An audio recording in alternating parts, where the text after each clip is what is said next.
드디어 경이로운 소문 시즌1이 막을 내렸습니다. 마지막 화에서는 각색되어서 그동안 잘 보이지 않았던 원작 속 설정들도 많이 등장했는데요. 김세범 작가님이 원작을 많이 살린 느낌이었어요. 저는 가장 인상 깊었던 장면이 마지막 부분이었는데요.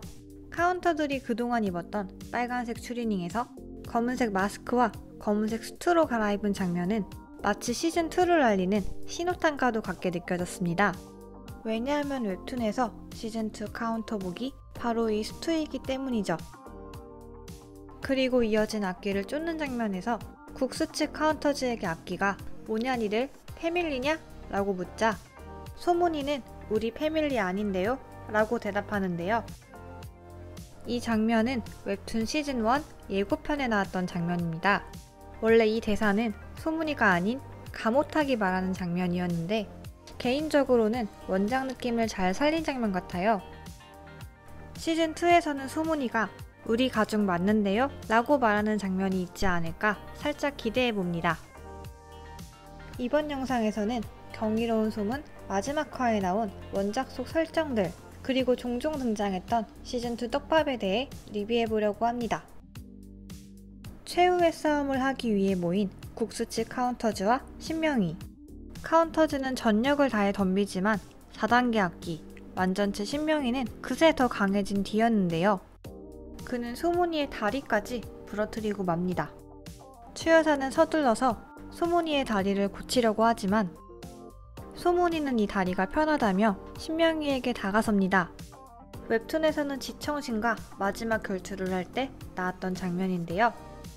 이때에도 역시 소문이는 같은 대사를 하며 지청신에게 다가갑니다.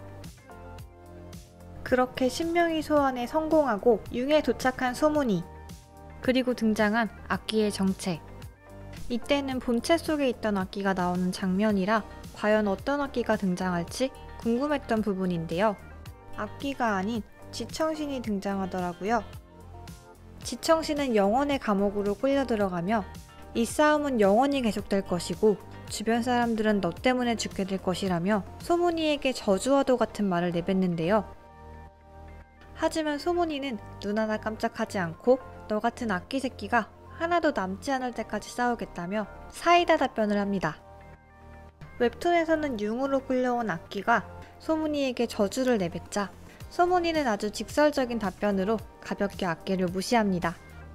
저는 이 장면이 웹툰을 볼 때 시즌1에서는 가장 마음에 들었던 장면 중 하나입니다. 그렇게 지청신은 영원의 감옥으로 사라지고 소문이는 오래도록 꿈꿔왔던 부모님을 제외하는데 성공합니다. 자신을 알아보지 못하는 듯한 부모님에게 소문이는 자신의 정체를 알리지 않지만 부모가 자식을 알아보지 못할 리 없죠. 문영과 소건은 소문이에게 다가가 기쁨의 눈물을 흘립니다. 저도 보면서 같이 울었던 장면이었는데요. 악기에게 살해당했다는 걸 알기 전부터 7년이라는 긴 시간 동안 부모님께 거짓말하지 않았더라면, 집에 간다고 하지 않았더라면 부모님이 죽지 않았을 거라는 죄책감에 살아왔을 소문이. 위겐과 계약하던 날 소문이가 내건 조건은 단 한 가지였습니다. 부모님께 꼭 해야 할 말이 있으니 엄마 아빠를 만나게 해달라는 것. 마침내 다시 만난 엄마와 아빠에게 하고 싶은 말을 모두 한 소문이의 마음이 조금은 가벼워졌을 듯 합니다. 소문이가 부모님을 만나고 있는 동안 국수집 카운터들은 다른 인물을 만날 준비를 하고 있었죠. 바로 철중인데요. 국수집 카운터들이 지청신을 잡아야 하는 가장 큰 이유 중 하나였던 철중.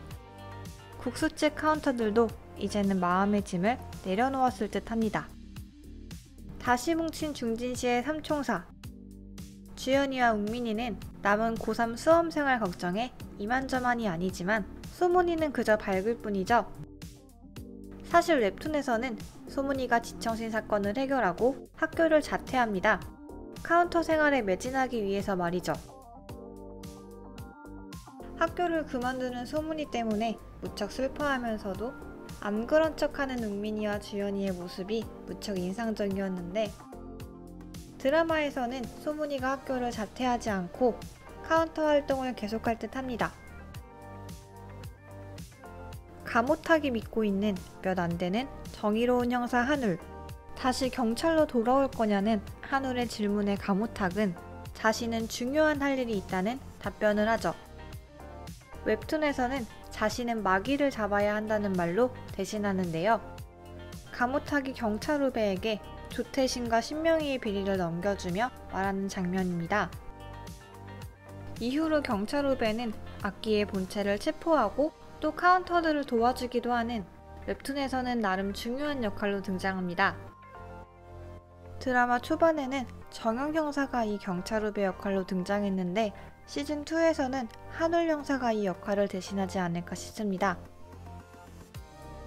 그리고 감오탁은 신명희의 비서를 찾아가는데요. 그는 비서에게 김영림의 실종에 대한 제보를 하려 했던 거 아니냐고 묻습니다. 저는 이 비서가 신명희의 지시를 받고 일부러 감오탁에 대한 함정을 판 거라고 생각했는데 아니었더라고요. 사실 비서는 조금 아리송했던 캐릭터 중 하나입니다. 친구가 살해당했는데 살인자의 옆에서 계속해서 일을 했다는 게 조금 이해가 가지 않았던 캐릭터였어요.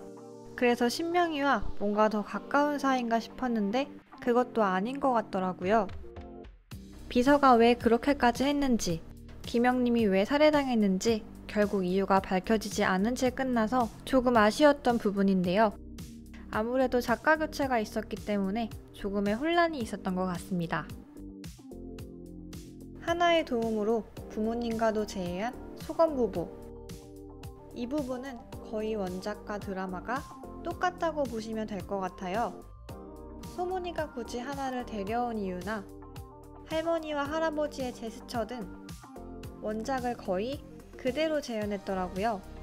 원작의 마지막 장면이었기 때문에 원작을 보셨던 분들이라면 웹툰 생각도 많이 나셨을 것 같은데요. 웹툰 시즌1에는 시즌2 새로운 빌런이 나오면서 끝나기 때문에 드라마에서도 쿠키 영상이 혹시 있지 않을까 싶었는데 없더라고요. 하지만 시즌2에 대한 암시가 아예 없던 건 아니었습니다. 그동안 카운터들의 아지트인 언니네 곡수를 비출 때 어느새부턴가 임대문의가 붙어 있었습니다. 웹툰에서는 시즌2에서 언니네 국수를 팔고 아지트를 다른 곳으로 이동하는데요. 바로 최작물의 회사, 작물유통의 교육관 건물로 이동합니다. 그리고 이곳에서 새롭게 악기를 잡기 시작하는데요. 용인들과 대화에서 잠깐 암시되기도 한 새로운 카운터가 영입되기도 합니다. 과연 드라마에서는 어떤 새로운 캐릭터가 등장할지 궁금해지는데요. 시즌2에서는 소문이가 얼마나 강력해질지 또한 기대가 되는데요. 저는 경이로운 소문 시즌2에 대한 새로운 소식이 다시 들려오면 커뮤니티로 다시 찾아뵐게요. 감사합니다.